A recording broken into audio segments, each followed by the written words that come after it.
तो नमस्कार प्रणाम स्वागत बरुआ सबन के राइटर आशिक अभिषेक के चैनल पर। और सब बताइए आप सब कैसन बानी। उम्मीद करते हैं रउआ सब भी बढ़िया होखब, अच्छा होखब, मस्त होखब, तंदुरुस्त होखब। तो रउआ सबन खातिर लेके आ गए बानी देवर भौजाई के स्पेशल भोजपुरी सॉन्ग।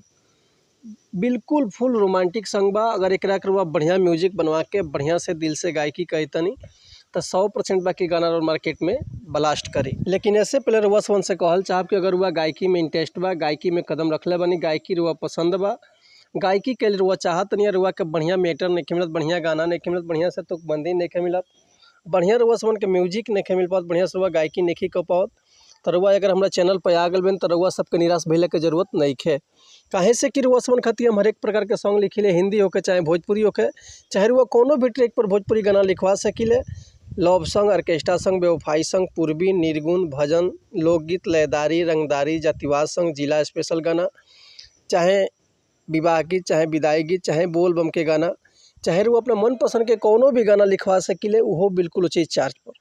तो ऐसे कहल चाहब रउआ समझ से कि रउआ अगर हमारा चैनल पर आ गए बनी और चैनल पर नया बानी, चैनल पर पहला बार बानी, तो चैनल के पहले लाइक कर दी, सब्सक्राइब कर दी, बेल आइकन प्रेस कर दी, ताकि कोनो वीडियो अपलोड करी तो सबसे पहले नोटिफिकेशन रउआ समझ के मिले। अगर वीडियो रउआ सबके अच्छा लगा तो एगो प्यारा सा कमेंट कर दी। चलिए देर ना करते हुए आज के मीटर देखल जाए कैसे बा, का एकर लय बा, का एकर धुन बा, ये रउआ सबन के हम गा के बताओ तो उम्मीद करती रउआ सबके बेहद पसंद आई। तो चलिए देखिए आज के गाना कैसे बा।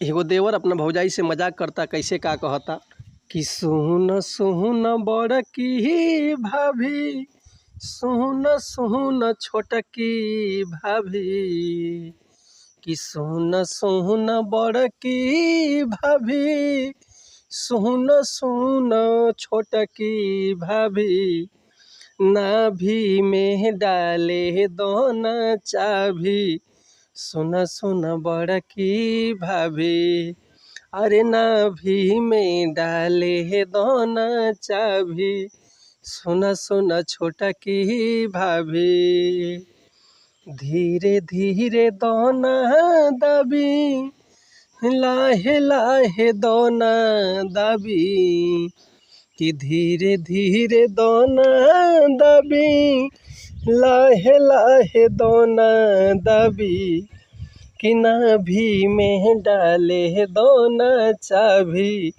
सुन सुन छोटकी भाभी, अरे नाभि में डाले दोना चाभी, सुन सुन बड़की भाभी। तो उम्मीद करते हैं मीटर हुआ सबके बेहद पसंद आयल हुई। अगर ये गाना के रुआ फुल लिखवाल चाहते हैं तो डिस्क्रिप्शन में हमारा कॉन्टैक्ट नंबर बा, व्हाट्सअप नंबर बा, रुआ कॉल कर सके, व्हाट्सअप कर सके, रुआ के बिल्कुल उचित चार्ज पर फुल गाना मिल जाए।